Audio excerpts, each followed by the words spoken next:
And welcome to Loot Level Chat episode 18. My name is Adam Cook, produced by Adam Cook. Steve Chambers, produced and written by Adam Cook. Lyle Pendle, Chris White, written, produced, directed, starring, wrote the theme tune by Adam Cook. How is everyone? All right, everyone good? All right, mate. How are you doing? That was a slightly mental start to things. Yeah, I mean, That confused the living Christ out of me for about 10 seconds. One take, no mistakes. Impressive. Professional. Yeah. It was I thought, did you get the reference though, right? Oh, yeah, for sure. Just took me a little longer than expected. Even I understood it, and I've not played it. I mean, Chris White's looking at me funny, like I didn't call it by the right name. All it reminded me of was the Brett Goldstein's podcast, where he introduces guests. Movies to be buried with. Movies to be buried with, Yeah. Shout out to Brett, who's an avid listener. But he is. He told me. That'd be good. How is everyone though? Everyone excited to talk about some, the old Death Stranding this week? Yeah, I'm just pissed off I'm sat here rather than actually playing it, to be honest, Adam. So if you can wrap it up in about 10 minutes, that'd be great. Thanks. Yeah, that works for me, because I'm not going to have anything to say, because I haven't played it. But I'm here, and why don't great. people just read the review, and then we can wrap it up? Just stop now. That sounds There good. we go. Solved. Wait, what if Adam just read the review out, but slowly, so it took an hour? In a sexy deep voice. Yeah, but I think it's quite wordy. I think it would take about an hour. I think it was quite a long one, wasn't it, Chris? It was only about 1,300. Oh, if it's that, I'll just do it now then. Death Stranding 2, I'm afraid if you're not interested, is probably go listen to the bonus pod, which is on patreon.com/lootlevelchill, which is Kieran's quiz. I don't think he's given it a name other than that, but it's going to be a good one. Because we are going to talk about Death Stranding 2, mostly because it is kind of the biggest thing at the moment. And we've, sorry Lyle, apart from Lyle, all been playing it. Chris, you reviewed it. Do we want to start with Chris? I mean, how do we want to go about this? No, I'd like to hear someone else's opinions. Because everyone knows mine, and I like to chip in. If you've put it out there, yeah. I've put about 8 hours in so far. Okay, so plenty and enough to review it. Yeah, enough to get some, I'd say, form some solid opinions. I think it's hard to form any solid opinions on this game without getting through it all. Start with the obvious one. It's twisty and turny as all Christ, isn't it? Start with the obvious one then. Start with the most obvious, easy opinion. Easy opinion. It's an absolute banger. Oh, okay, I was thinking more along the lines of like easy enough for you. Well, you sent me a text. I think it was to me. You at some point today. You said the words, "It's one of the best looking games I've ever seen." That is true. Was that a personal text, or was that on Discord, or was that? I don't even know. That was just me chatting to you, Adam. I just missed you at lunchtime. Yeah, no, I always miss you, Steve. That beard really does make me fucking red hot. I really liked that you said, I think it was a text to me, as if you've been spying on Steve's texts to like Chris. Can't tell if he's lurking in the background. Yeah, it's to the point whereby the game has an opening with a lot of landscape shots, very sort of chill, few silhouettes against the moonlight. I watched it, played the opening 10 minutes, and I went back and did it again. Because did you really? I was trying to convince myself, is that video footage from the Australian tourist board, or is that actually in-game footage? And I'm still don't know either way. I'll be quite honest. It's in-game, I think. Wow, it looks unbelievable. It looks so lifelike. It's crazy. So yeah, it's almost mind-blowing how far we've come along since. I remember Death Stranding looking particularly appealing at the time, which was back on PS4. This kicks its arse solidly. It really does. And I wouldn't think that'd been as possible as it is. It's mad. I have a question, and it's regarding the visuals. And I think, Lyle, you can actually enjoy this and answer this question yourself as well. Even though you haven't played it, you'll have seen some point the trailers, and it's impossible to miss. What do we think? And I ask this now purely because it gives me a chance to be slightly facetious, but also because it's probably the only chance I'm ever going to get to ask this, because it's talking specifically about the visuals of Death Stranding 2. What do we think of the sort of wispy beard that's going on with Reedus in this game? What's the feeling on that? It's realistic, because that's exactly how he's looked in The Walking Dead for the past 2,000 years. But is that a deliberate choice by him as a person, or for the role? Yeah, that's just him. That's his look. That's his vibe. Then I retract the statement. I'm sorry, Mr. Reedus. Your beard looks tremendous. He's going to be fuming when he hears wispy. You've really pissed him off now. Yeah, he's fucking. It'll be nudging Brett and going, "Look what this dickhead said about me." I was really enjoying their podcast, but like, what a bag of. No, I agree with Steve. It looks absolutely ridiculous. Like now and again you get video games that do this. You know, we all. I always go back to the racing games analogy where you see a new generation come out of consoles and you're like, well, they're going to be a racing game and it's going to look amazing, but at some point we're going to get diminishing returns, and then you get a game that does make you go, okay, well, there's room here still to sort of, there's bandwidth to make the games look even better, because I've not played as much as Chris. I've played a bit more than Steve. I just can't I can't really fault the visuals. It's what it does. Like, obviously, yes, it looks phenomenal. Like just driving through or walking through this amazing environment. But it's like the little things it does. Like Dollman, you'll have both met Dollman. He moves like a ventriloquist, like a puppet, like a little marionette vibe, isn't it? Yeah, marionette, and it's just little touches like that, and just so smart in how he plays with the visuals and stuff, and the real attention to detail in absolutely everything there. And it's just, visually, it's obviously one of the best. I mean, I said it in the review, but I also forgot to put in the review how quickly it loads in. Yeah, technically, it's superb. Like, I can't remember it being like this since like Spider-Man 2, like instant, or Ratchet and Clank. Like the game's made for Sony. By the time you take your finger off the button to go in, it's there. You're there, click on. It's like, oh wow, is that there? Is that my load? There's a slight sort of weirdness for me in that is a thing, but at the same time, so for example, you know how, look, this isn't a criticism. This is a design choice. There are lots of sort of mini cutscenes for everything in this game that you will see umpteen times. Like you will see the sort of zoom in towards the shower or the flicking the hot button, the switch. You will see them a lot. Norman Reedus' armpit. Yeah, exactly. When he lies down. Sexy already. By the way, nobody sleeps like that. That would be bad, wouldn't it? To sleep with your arm above your head like that. Well, he doesn't have a pillow, so I don't know. Maybe he I don't know. I kind of do. I do the inverse. I would lay on my front and have my arm like that. Yeah, I would. Okay. Well, listen, that is nitpicking, but like you see like 6 out of 10. Yeah, you see like a lot of these cutscenes, and sometimes like, and again, I suppose this is where I'm at with it right now personally, and we'll get into more of it. But this is where I'm at personally in that trying to find any kind of critique to the negative side of it. I wish sometimes, because I don't know if it's just me, but I'm already at the point where I'm like, I don't need to see the shower scene. I'm going to hold down X. I'm going to hold the cross button down here to skip that. And there's like lots of they're like little movies, connected together. You have to skip a few of them on like after he's showered and you've held it down, he goes to sit down on the bed again, and that's a movie. You can skip that. I don't feel like that could be a little quicker. And it's weird to me given how, like, no one's exaggerating here. You load the game up, you click continue, and game's playing. You're in it. You are where you last were. It is probably the best example of a quick load I've ever seen. Like you said, Chris, Spider-Man's kind of a close, or Ratchet and Clank, but this is like from the main menu to playing, it is instantaneous.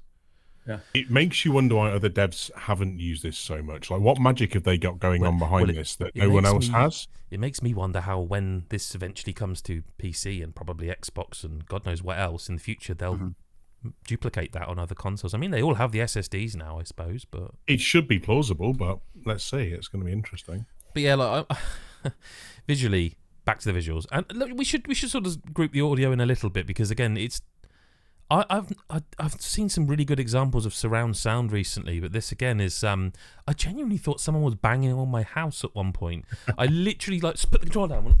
Oh, fuck! Okay, it's the game, and like it's got some serious chops audio-wise, and not just in terms of sound effects and like the rain coming through it's the DualSense stuff as well.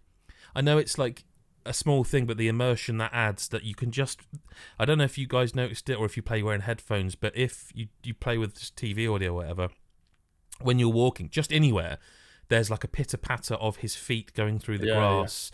That's all present and correct, which you're not going to get anywhere else. That is the PlayStation feature.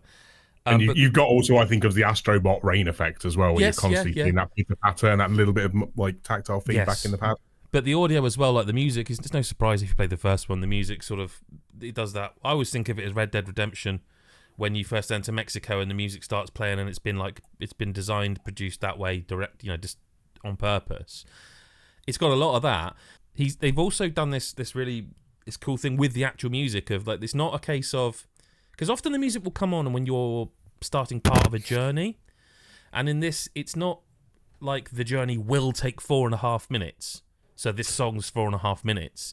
The music elongates and shrinks to fit your journey. Like, it's really cleverly done. Puts in like a natural fade and stuff, doesn't it? Towards as you're getting to wherever you're off to. I mean, I'm still torn in the time I've had with it so far whether I prefer the soundtrack to this or the first game. Give it time.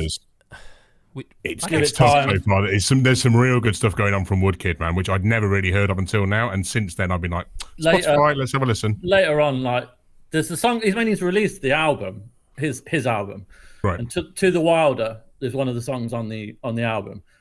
When that plays at the certain point, it plays later in the story. You're like, oh my god! Like, Kojima's obviously on social media is very present when he's talking about. He loves his movies and he loves his music, and it's, you know, always been a thing, and he really knows how to use music in games, and like he does it later on, which really like rounds the soundtrack off. And like the fact that you've got the music player on your, have you got that yet?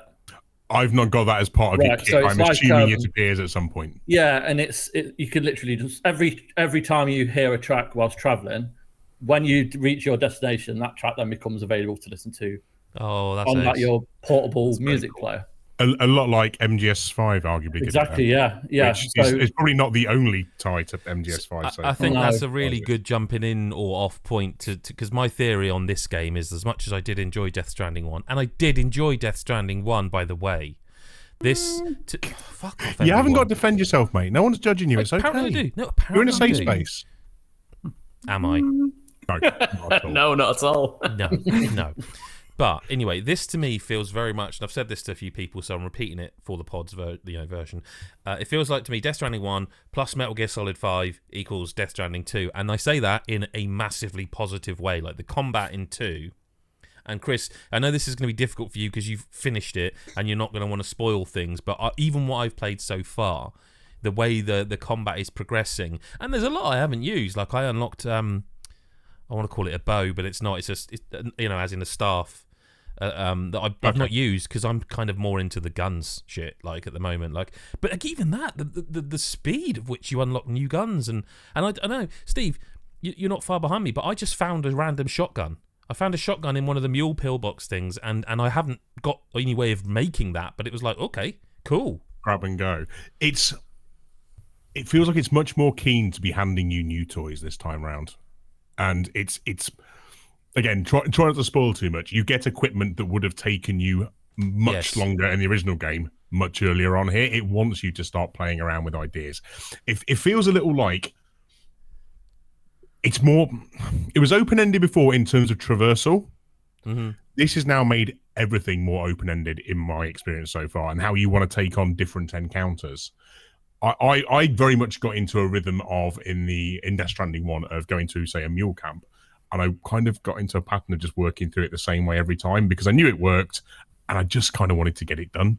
After a little while, I was like, yeah, get in, get what you need, get out of there, sorted. Here, you're being actively encouraged, I think, to play around with mechanics and take it on in various ways. You can go stealth action, essentially. You can creep around, taking each person out individually. You can go full gung-ho if you want. Just go in there and start blasting. That's also something I liked it about Metal Gear Solid 5, but I really appreciate it about this, is that it this is going to sound weird. It knows it's a video game, and it isn't ashamed of that. Like, there's plenty of realism in terms of the trappings of, like, if you're sprinting at full pelt down a hill, and because it's quite amusing to me, you bomb downhill and then you hit a fucking rock, and it's like, you're off, mate, if you're not holding. But I love that you can brace. That's, there's plenty of realistic trappings there.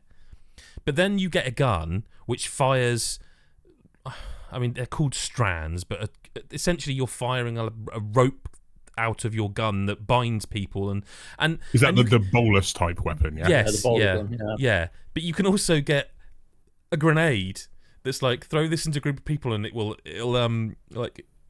non-fatally like stop them, and you're like, grenades don't work like that. And it's like, but concussion would just take everyone out in an instant. You can also, when you encounter like BT territory, yes, Adam, we talked about the other day, where the tar opens up beneath you and you're driving, and then all of a sudden you try and drive past them, and then all the tar basically stops you, and you either have to try and boost out of it or get out and run. If you stand on the edge of the tar, so you make it to land, and all those, those like things, creepy hands, you could piss on them. I never thought of it, but that's great. And beat them because it's full of chiral. Yeah. So you can use that as a weapon in itself. Yeah. Oh, that's cool. That's true. I didn't actually do that. I was on TikTok and I saw a guy doing it. It's amazing. I was just thinking, his bladder was so full, and he just like pissed all over him, and then it took him out. Like, because you're again, and I also this sort of leads into the whole thing of like, you've played the first game. How do we reintroduce mechanics that like the blood grenade harms the sort of more spectral enemies, shall we say, the BTs. So they give you, like, early on, they give you a normal grenade that they've... And again, they know it's a game and they're not fussed or ashamed by it. They're like, with our magic technology, we have made it so just normal people's blood can make these grenades. You don't have to be a doom sufferer anymore. Just grenades are now magic. And so it makes sense, of course. That also then, like you said, it reminds you that originally those grenades had to be made from doom sufferers. So it makes sense that you can piss on these things because... Yeah, of course it does. Yeah. It's got something for everything. Like the sub I know the sub quest and standard quest, but the sub quests or sub orders, like, you don't have to do them at all. Obviously, you can just mainline it. But if you do them, pretty much 9 out of 10 times you're going to get something that helps you in the main. And it's not like, oh, you get some XP. It actually provides you with a new weapon or a new. Please, Christopher, you get likes. It's just trying to chuck new options at you, isn't it? Constantly by doing those. So. Yeah, everyone. Oh my god, when it gets like to really serious bits, and now someone just goes, I'm like, oh come on, man. Going back to the visuals a bit, the only thing I don't like about the visuals so far that I've encountered in the whole game is that when you press start, he goes like that because it's like on a ring. He flicks his thumb out, and then when you come back, his thumb's still out, and you. I don't like that. It's weird. It weirds me out a little bit. Yeah. But touching on obviously the BTs from that previous conversation. Yeah. Do they creep you guys out even more than they did previously now? Yeah. I find them. I had an irrational fear of them anyway at that point, but now it's even worse. They feel I don't think it's helped. And you have the introduction of a couple of new varieties as well. They're horrendous. I've got a question for you just before. In the first game, because it's obviously a while ago, did you ever just randomly encounter bosses? Or was it always just the tethered BTs or something along those lines? Didn't it build up to them if you'd had so much encounter with the regular BTs? Because they kind of drag them in as a bigger force to reckon with? But in this game, they come up right from the beginning, depending on where you are. Like, I was just... So the tar thing happened, and I tried to escape, and it came up from the ground and covered the area, and I thought I was just going to get that head thing that comes out. It was a huge like BT, like that. I had to take, like it was a boss, and the disc, I couldn't get out of this tar because it went on for ages, so I had to stand there and fight. And then one time that happened, I had the void out happen, and it completely wiped away loads of the map. Like, so. No, did that stay for quite a while? Or was that just a couple of in-game days kind of thing? Steve, I hate to interrupt you, but the way you're holding your vape doesn't half make it look like you're flipping us all off. I just want to point that out. You're sat there like this the whole time, and I couldn't. I'm not sure why I'm sat like that. You sat like this the whole time. Idiot. So it happened. It happened. So this isn't really a spoiler because you can see it on the map, but there's obviously a huge snowy mountain. Yeah.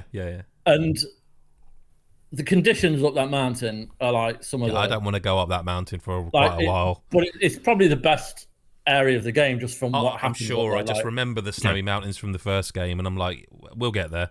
Did you see like your icon for where to go? So I'm like looking at my map, and it's like 900 meters or yards or whatever it is. And I can either go back down and kind of go around and take like an extra 400, 500 meters to do, or I can try and take my pickup off-roader over some like dodgy terrain. So I decided to do the latter, and then absolutely Skyrim your way up the side of it. I did that, and then I was up like a much steeper cliff, and then I just saw an avalanche, like so you get your quakes and you get your all that kind of stuff. sandstorms. So, sorry, hang on. While we're on that subject, were there quakes in the first game? No.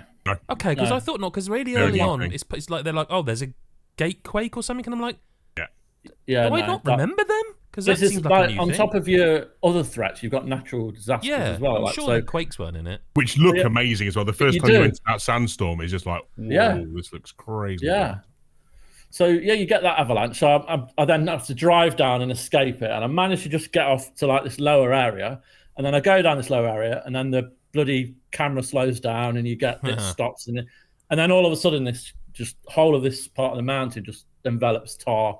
Oh. And it's only like 900 meters away, but it's so like you could get from one place to another and be absolutely fine. It all depends on how you encounter it. Like I could have completely missed that if I'd have probably gone either the easier way or all the way around. So it's like you never know what you're going to encounter, and you never know when there's a cutscene for like to bring the story along or what. And like some of those cutscenes are some of the best. Like he's always done this. He's forever since Metal Gear 1, Metal Gear Solid on the PlayStation. The cutscenes have always been like important to him, and like Metal Gear 4, there was that one that was like an hour and a half long. Oh yeah. But like these, they're not like really long, but they're really important. And like I feel like they've been shortened this time around. They do. They have. I mean, they're more impactful. Like when, all I'll say, the one after you meet tomorrow, obviously you're going to meet tomorrow, and she goes off for a bit. After that, just bear in mind that's one of the best cutscenes I've ever seen. Like it's so cool. And Higgs as well is just, he was always like present in the first game, obviously, but in this one he's just like Troy Baker is. He's a charismatic bastard, He's isn't he? incredible in it. He's so good. And they all buy into Kojima's weirdness. Like the end of the game, it's so weird, but it's just, they just don't like, I mean, readers have said in interviews, like, it'll be like recording something and Kojima will go like, oh, just jump in the air and do a little dance and then fire your gun. And he's like, fuck it, all right. He just buys into it. But I guess you don't question that, man, do you? You just go, no. You just go, okay. And like after this, when the credits roll, it's just like one of those moments, like when you finish God of War that first time, and you just left going, oh God, nothing's gonna top this year. It's just, I mean, yeah, but like I have that feeling. I have that feeling of being like. Are you sad that the game of the year is done for you now, then, Chris? Yeah. I just don't know what else for me is coming out that's gonna come close. Well, I mean, I know that the game of the year is going to be just hard. before, well, it's a long time. I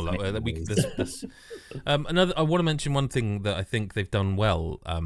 The topography of the landscape is quite different, and I don't think it's just because it's in a different region. Like I was at first, I was quite surprised how quickly I could just get vehicles, and I'm like, well, this is going to trivialize a lot of shit. But I've not been taking vehicles out really, because so much of the topography is kind of not really for vehicles. Like it's supposed to be that struggle. Listen, there's still parts of it where the story and stuff, they're like, only you can do this, Sam, and I really just want him to go, that's not fucking true though, is it? Because basically what you're asking me to do is deliver a fucking package on foot, so you could do it actually, because it's only over there. In fact, if you use binoculars, you can see it from here. It's not difficult at all. But it's like, only Sam, you can do this. It's like, you're just lazy. It feels like a bit of a weird juxtaposition at times, because they have Sam as this special character, but I guess he's also there to represent the everyman to a given degree. Yeah. And you've got that kind of playing off all the time. And chiseled chest and insane stamina. The everyman, Yes, Steve, that's it. Yeah. No, I'm. It's too early for me to be thinking about story and stuff. Like, there's certain little bits of it where you're just like, again, it knows it's a video game, and I'm fine. I'm fine at the moment with it being that. It's kind of silly, and I don't mind that. But the thing I want to mention as well, Steve, is you mentioned the BTs, and I think that's a genuinely. Chris, you might want to hold your trousers right now. I'm about to say something nice about Kojima. It's genuinely quite a genius thing, the way that the enemies are designed, because you mentioned about, you still, even though you've played a full game of them, Steve, Like you are still like creeped out and scared by them. They always creep me out, but man. there There's should something be a about the way diminishing they are. returns to that. There should be. Like the law of nature says that once you become desensitized to a fear of something, if you repeatedly encounter it, that's why there's things like, hey, you're scared of spiders. Okay, well, what we're going to do is we're going to stick one on your hand. It might not work first time, but we're going to desensitize you. That's quite natural to happen. Yeah.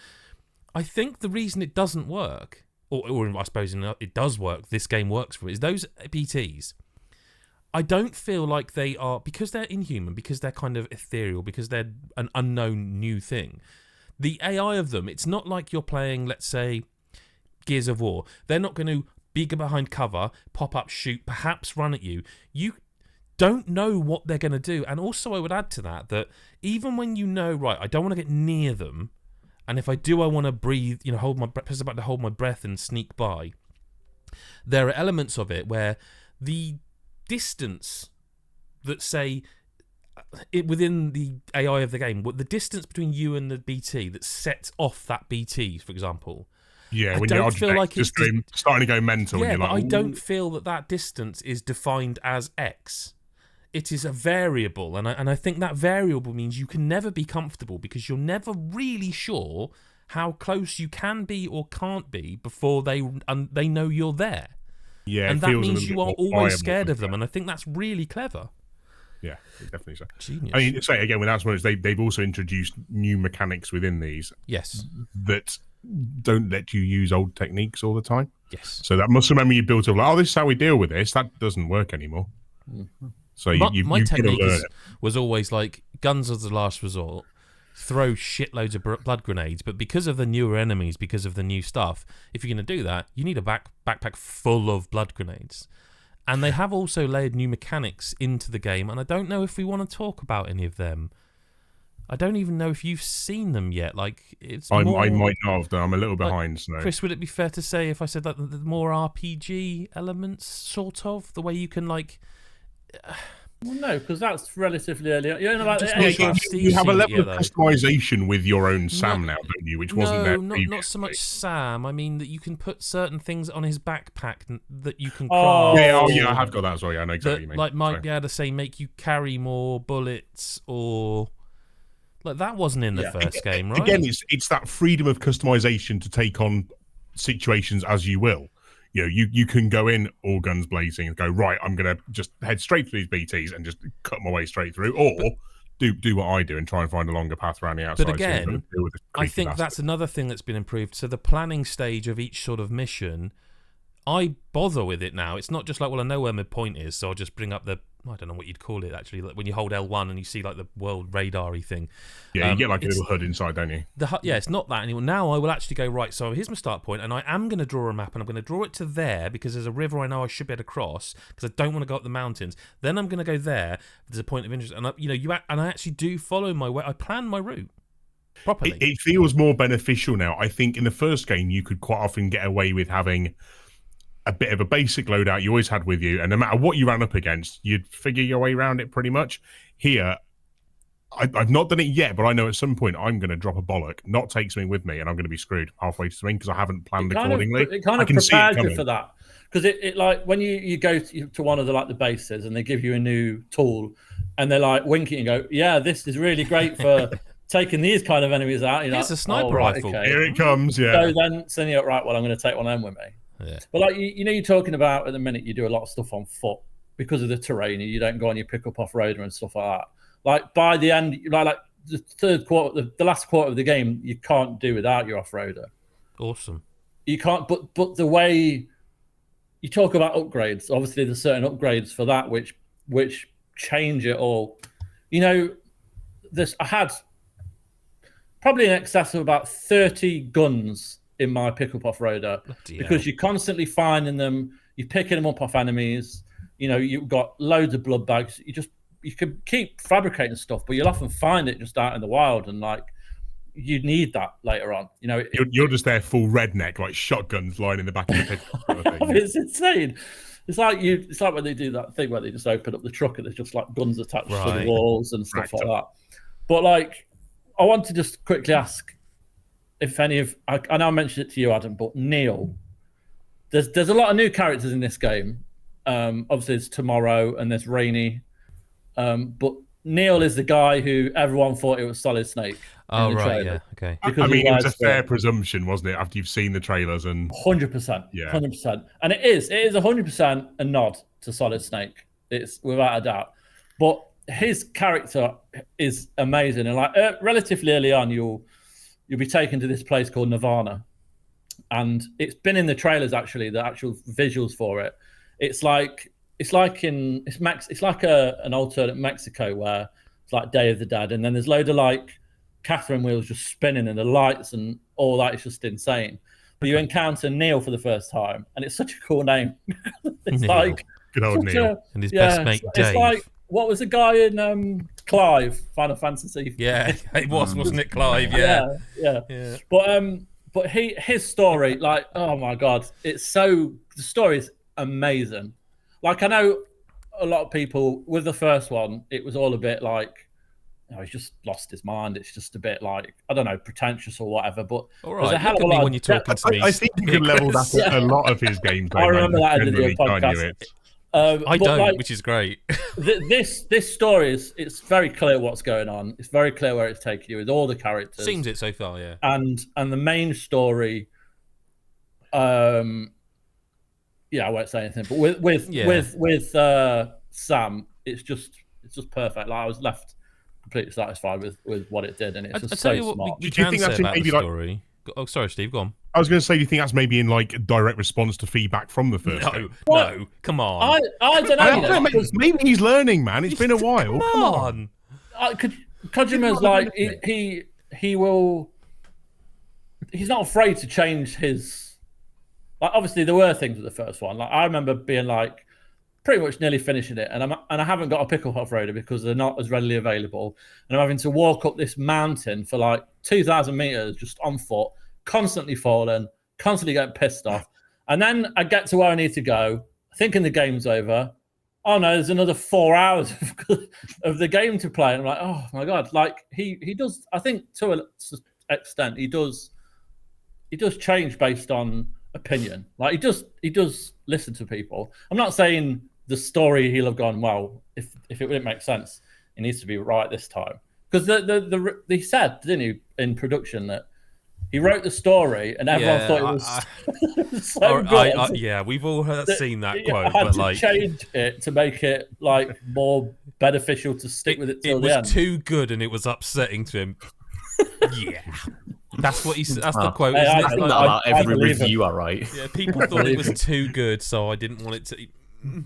Okay. Okay. Listen, the story is so far, I will admit, and this is what I was going to say actually. If anyone's like on the fence, I will say that in terms of the gameplay, I think it's tremendous. Like the first one was great fun to me. I enjoyed the gameplay. I just enjoyed them. It was just a nice world to be in, which sounds weird given how horrible it is at times. The story in the last one, I didn't mind it for most of it, and like the cutscenes are what they are. Like I'm a guy who plays Yakuza games. There are long cutscenes and they're ridiculous, and they are a massive like they are the opposing. The cutscenes will be this serious thing or this silly thing. They are all over the place, and I'm not against that. It lost me in the end, the story of the first one, because I just felt it wasn't explaining enough of what the fuck was going on. I haven't had any of that yet. There is a bit of an assumption. And also I've forgotten, like I had to go through they don't call it a codex there, it's like a corpus. The corpus, where you get all the indexing of all the things to reference. Yeah, and I've had to go through them and remind myself what Dooms was and bits and bobs, but like to be honest with you, I don't mind that. It's been a while. There's also like a great recap on the home screen of the game as well, where you can watch. How did everyone feel about that? Because I didn't watch it. So I've gone through that because I thought I'll give it a go while it's there. And it gives you quite a bit, but I just don't feel like it's quite enough. If you've come in as a complete how long would it need to be, newcomer, Steve? How long would it need to be to actually satisfy a proper? I don't know. I think you have to have a bit of history with the game to really even get a full grip on. But then, in fairness, my counter to that, Jesus Christ, I'm now defending the man. What's going on? My counter to that would be, it is called Death Stranding 2. Yeah. I respect that you. Absolutely, it's your choice to pick up a game and play it without any prior knowledge, but generally speaking, like Lyle, a story game is going to need some sort of a recap, and I don't know that you could do one sufficiently for this. It's too But then in the game, it gives you a lot of onboarding quite early on, and gives you loads about it mechanically, gameplay-wise. But just it's trying to get your head around the previous story and having that knowledge of proper nouns and who it's talking about and referencing it. There's a lot of times where they'll go, "Hey Sam, we know you probably all know this, but hey, do you know those grenades that you used to use that had to be your blood or someone like you's blood? Now they don't have." It does a lot of heavy-handedness to that, and I don't mind that because that's kind of like the medium between you have to learn this all again, or we know you know it, but we do have to just. They're all basically mutants, like X-Men. They all have different powers. Yeah, it is. Yeah. I hadn't thought of it like that, Chris. That's how I kind of process it. Yeah, that's fine. But all I was going to say is I feel like so far. And like Chris, what you can probably do is nod and smile this bit. Is story-wise, I feel like it's a bit more personal and more humane or human, maybe, than supernatural. I mean, there's definitely still. Sorry, I don't want people to think, "Oh, he's not done the weird shit." Don't worry about that. It's totally weird as fuck. You know the weird shit's coming. It's there. It's the whole game's that kind of weird shit. But I felt like there's some more It's more human and grounded. Which again still feels weird to say about this game, but like so far the first one was he was on his own traveling across America trying to build connections. Well, he's got those connections from the start. He's got the crew of the Magellan who he's friends with, and he's going on that journey together. But these connections are helping him to process things. Well, that's the other thing I was going to say. I think this a bit hyperbolic, but I genuinely mean it. So far, this has done something with story, with characters I don't think I've ever seen a video game ever do. I've seen him play a lot of video games and seen a lot of things happen in video games. I've never seen this happen in a video game. That I can remember. I will be corrected happily, but I don't remember this ever happening in a video game. Steve has just seen it. Chris knows what I'm talking about. Yeah, it's like Lyle's going to get to see it. Well, Lyle, like you've heard us mention like a lot of just words. Like it's a bit word salady, and you've been very patient, and thank you for that. But like, I guess the hype and the scores and the praise from us means at some point, along with Claire 64, Claire 33, you're going to have to. Claire 64 is a future game where it's an sequel, older group who, Is that the N64 demake version? It is. 64 came from there for me. That's weird. Yeah. I'm going to play it. Yeah, I'm going to have to. I didn't play the first game, and I have no idea what I'll think of it. I still don't really know what's of like that. I know you like weird games. Like I know you, but are you a fan of Kojima generally? Like that sort in general.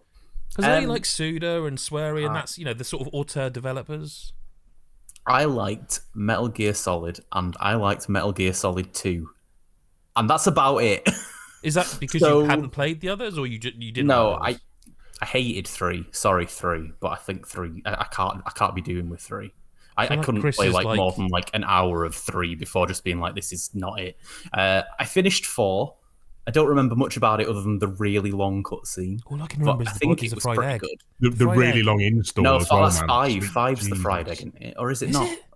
I don't remember. Well, I think the loading screen's him smoking a cigarette for about 6 hours. Oh yeah, that is 4. Yeah, that was the install. It took forever. Metal Gear 4 was the first game to make me cry. I never used to get emotional at games, but at the end of that, I don't know. I just think I do think. I thought you were about to start then, actually, for a minute. No, oh God, he's gone. No. I do think he's a genius. I think he's one of the best developers, and I know it's hyped so much, but there's a reason for it. Like he makes the ideal game, my ideal game. He always has done. I'm not saying everything he's always done has been amazing, but it's not far. Like Metal Gear Solid is my favorite game of all time. Metal Gear 2, 3, 4, 5. 5 was disappointing halfway through. It kind of lost its mechanically way. One of the best games of its era. 100%. And this is up there.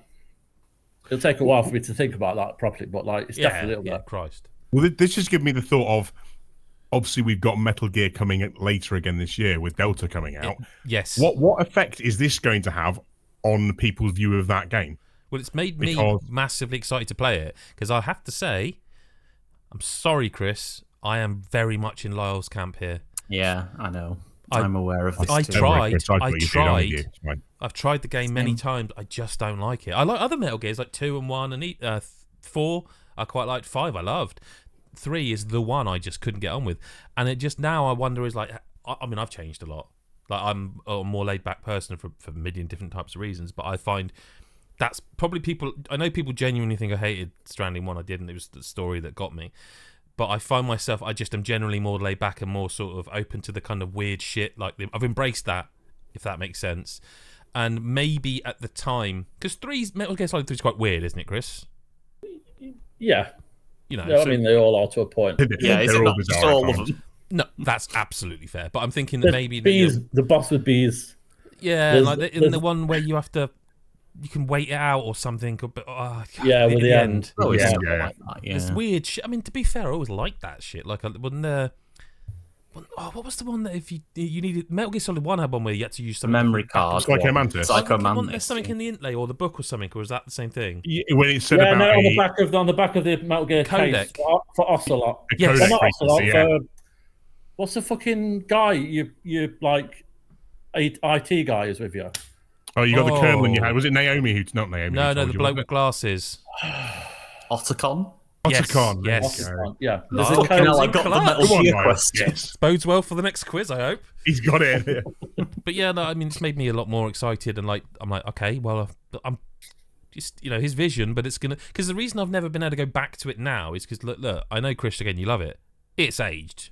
And visually and mechanically, it's not as comfortable to play as, say, Death Stranding 2 is. Well, that's what I was wondering from the mechanics as well. That was the point I was going to go with, because we've seen so much move on now, and then to have to go back again. Well, I hope it's modernised. I would say look at Silent Hill 2. That's what I mean. I'm hoping it's modernised and feels like a new video game. It will be modernised, and if it isn't, then it won't do well. Clear as that. No. The Metal Gear Solid Legacy thing that I reviewed. Gotcha. Yeah. Back somewhere else. It still plays all right, but yeah, of course you can tell it's aged, like it has aged, and the mechanics back in the day, they don't translate well to now. But I'm assuming that they've already thought about this, and it is going to be the same game, but with a lot more quality of life throughout it. I remember the original Metal Gear games. You always have to have like a crab-like vice to try and do all things, and I'm hoping that's not a thing now. Really. I doubt it. And if it does, then weird, wouldn't it? It'd be a bit just a decision. But like generally speaking, you are looking forward to this then? Death Stranding 2, sorry.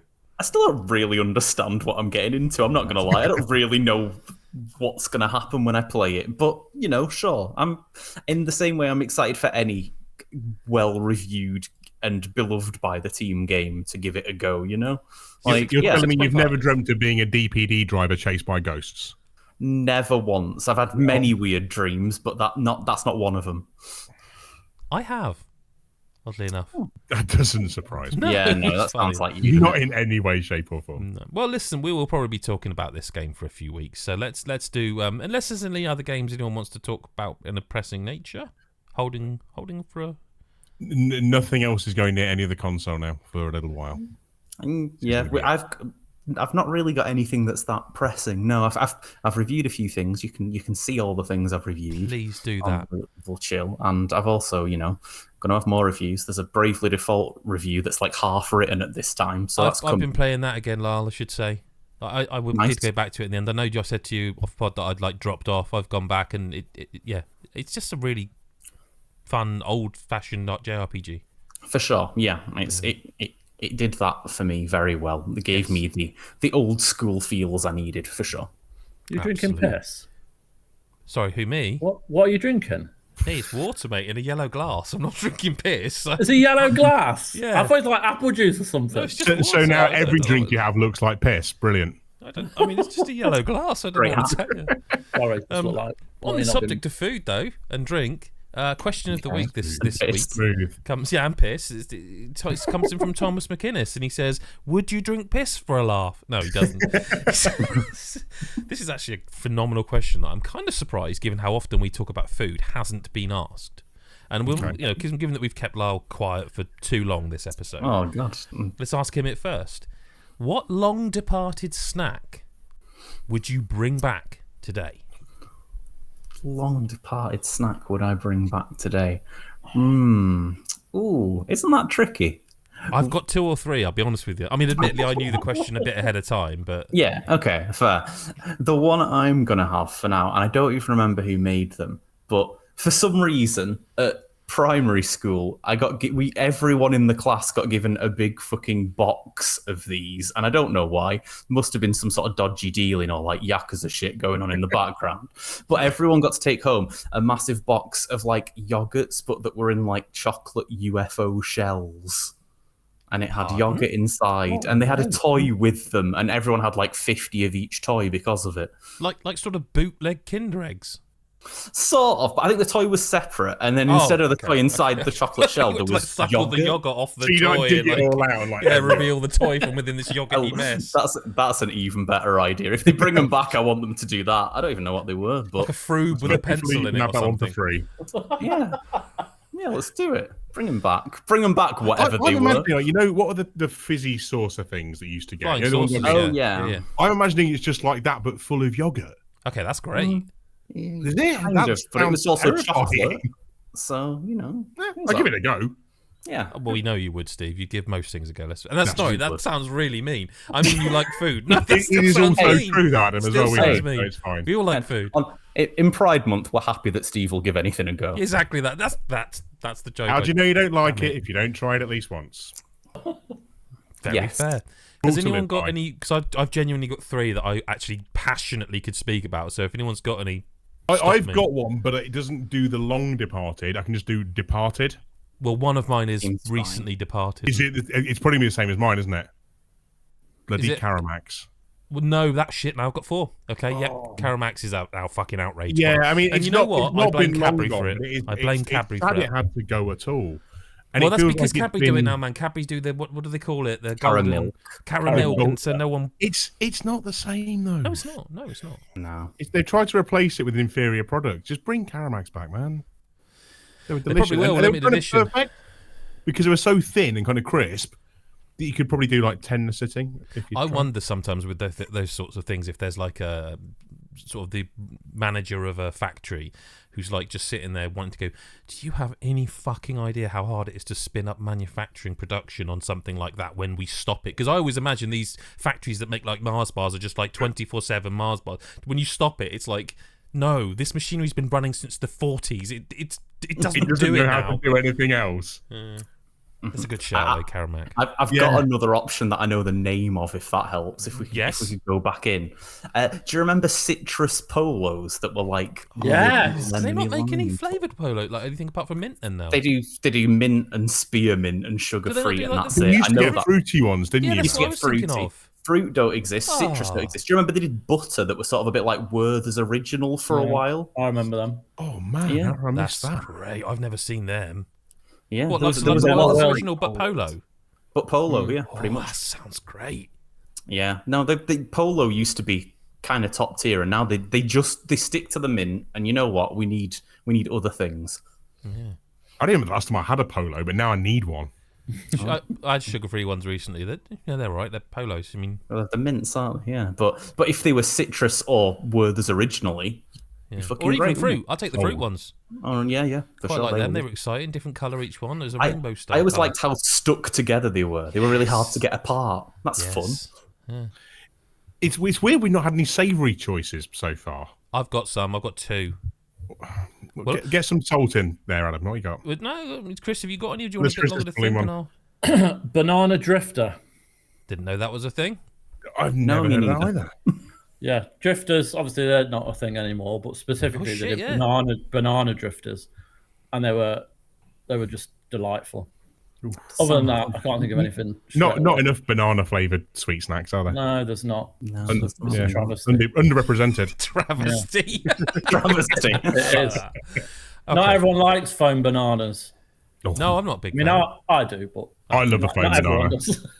We know you do, Steve. Do you want the weird fact about foam bananas? The weird what thing or fact?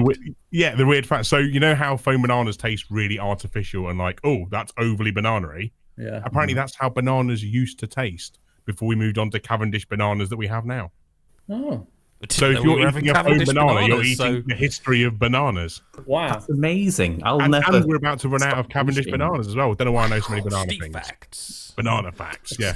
Banana facts. So if you like bananas like they are, get them in you because we ain't got enough much longer. In this, the year of Donkey Kong Bonanza, hey? That would be a hell of a promo, Nintendo. You can have that. Yeah. You can have, well, not for free, but you can have it. Just we'll talk. Right, I've got a few. So I'll go with most recent first. I don't think I'm going to get much support from you guys from all of these. Brannigan's roast beef and mustard crisps. Oh, 100% with you, mate. They were absolutely killer. A disgrace. Yeah. I know, Lyle, you don't feel very strongly about crisps, so I'm not going to, And I didn't really know that Brannigan's were a thing before you talked about it before. I don't know what they are. I'm not sure they are at all anymore. They're just like, so I've imagine... not seen them for a while. No, I mean, the roast beef and mustard have definitely been removed because it was one of those big, internet things where people were upset and they ignored them anyway because that's what happens generally. But it was like, imagine... Let's be honest, it's too mustardy, really. Like, if you try these when you're young, you'll be like, what the fuck is this poison? But when you become a bit more mature, taste bud-wise, you're like, this is phenomenal. So I find them to be sorely lacking. I'm going to stick... No, I'll save that to last because it's the one I want the most. Second, we'll go back into the confectionery area. Spira. Yeah, Spira. Spira, yeah, man. The absolute perfect chocolate bar accompaniment for a warm drink. Just perfection. Yep. Bite the ends off both. Straw it through. It's designed for that. I mean, it wasn't, but it fucking felt like it. My memory of a Spira then, obviously, is it had its own unique shape. Yes. Was it just dairy milk flavoured? Yeah, it was just a chocolate. I don't remember enough about it. It's been that bloody long. Yeah, but you can't. What I'm saying is, you can't get a dairy milk and bite either end off it and suck chocolate through it. It's 12. 12's it's closest, I guess, but it's not. That's more like a flake, isn't it? A flaky texture, whereas a Spira was a solid chocolate. Yeah. What was the other flake they had where it had like an outer shell on that as well? It was a flake wrapped in chocolate. Yeah, they did them for a while, like a dipped flake, basically. There was a period, I used to work in a convenience store as a manager, and like many years ago. And there was a period where like Twix, there was different flavoured Twixes all the time, and they just seemed to have been forgotten. There was a chocolate orange flavoured Twix, dark chocolate Twix, all these varieties that would come out like all throughout this year, and then they just vanished forever, and now they just do a white chocolate one, and you're like, but that's the worst one. That's one of all of them that... Anyway. But Kit Kats have kind of taken that position now, because you go and get a Kit Kat and there's 14 billion flavours nowadays. That, I think, comes from people who bought like the Japanese import stuff where you get like the matcha flavoured stuff. Hell yeah. They're awesome. Yeah, no, I'm not dissing them at all. Like, but I think that comes from it. My number one, I could actually genuinely probably do a top 10 of these, but my number one, and I'm wondering if any of you will even remember these. So here's a question for you. Do you like Twiglets? Yeah. Oh, yeah, boy. Okay. No, I'm not a huge fan of Twiglets, generally. I'll eat them, but I'll eat anything, like Steve says. Yeasty twigs, man. What's not to love? No, again, I just don't love them. Mr. Bean. Do you remember the Mr. Bean episode with Twiglets? Yeah. Oh, wasn't he literally dipping twigs in Marmite? Yeah, he was. That's right. Yeah. What a legend. Which, to be honest, I'd give a go. Why not? Marmite's good. But, however, these were Worcester sauce flavoured Twiglets. Wow. And they were the closest I have ever come to an actual drug in food form. They only came in big old, like the big bag of Twiglets. And I would buy these and just cane them. And there was a period where I would buy one. There's no real surprise I'm a large gentleman. I'd buy one and eat one of these a day. They just were so, in the way that those Brannigans are really full-on flavour. These were like fully Worcester sauce flavoured. It wasn't like Marmite, really, at all. It was just real strong Worcester sauce with that really big crunchy crispiness, and then they just vanished. And it was in the era before the internet where it's like, oh, we're taking these off the market. They just were no more. They were just no more. Did you ever see the other ones they did as well? So you often get them at Christmas in the round little pop tub things. Yes. They did a curry flavour Twiglet. I swear to God, I saw it for 1 year and then it was gone. But this is the thing, like, there's lots. I could add coffee flavoured Quality Street. I know they brought them back again. They're not the same. There's so many things. Like, I remember there being... this is proper old man shit now, but I remember there being a lot more flavours of Club Biscuit. But orange, mint... The raisin one? Fruit and nut type one? Yeah. Or fruit and biscuit, I think. There was one that was just like a solid block of chocolate. Trio. I was literally just thinking exactly the same word, because I was thinking trio as well. What was the toffee you got in a tube? So it was like a bit like... Do you remember Frosties? They still exist, just a cola cube things, but like there's a longer tube. Was it toffee? No, Toffits, I think it was. And they were flavoured toffees. Toffees that were like different flavour, like fruit. Toffos. That's I remember that because I broke a tooth on one. Genuinely, I was like, but we could do a long pod on just shit that I. We should try and source some from like old village halls. That's the only place you're going to find some of these anymore. We'll do a tour Moldy of old the country and just go, confectionary. like, little tiny function rooms. Have you got any? You got any toffos behind Bagsy there? not Yeah, tasting 2060, 27-year-old Twixes. I'd give it a go. You'll try anything. How much damage can it do? We'll find out on this pod. Let's find out next week. Oh, Indeed. The UFOs, by the way, they're called frou-frous. That's great. That's great. And Frou-frous. Yeah, found them. You certainly win the most obscure one tonight, Lyle, because that is crazy. Thank you very much. Yeah, no, definitely. That's the podcast for this week. Thank you for listening. We hope you enjoyed our Death Stranding and old foods discussion. Make sure you go to patreon.com/lootlevelchill to find out more. There's also a Ko-fi. I'm never sure if you say Ko-fi or coffee. But it's like a buy me a coffee thing. If you don't want to subscribe for a monthly thing, but you enjoyed this podcast, you can go to ko-fi.com. I think .com/lootlevelchill. Throw us a few quid there if you enjoyed the pod. We really appreciate it. Make sure you subscribe on YouTube, on TikTok. The old TikTok. The old TikTok, my boy. All them socials. I remember back when TikTok was no fucking thing. And all that stuff. Yeah, you know where to follow us. You know where to find us. Thank you to Steve. Thank you to Lyle. Thank you to Chris. And go to Patreon and listen to a quiz where we're going to... Well, I'm not playing it this week, so I'm quite happy. So, yeah. And I'm going to lose like I always do. Come on, miserably as well. Chris has got it in the bag. We'll speak to you next episode or whenever you choose to listen. Bye for now.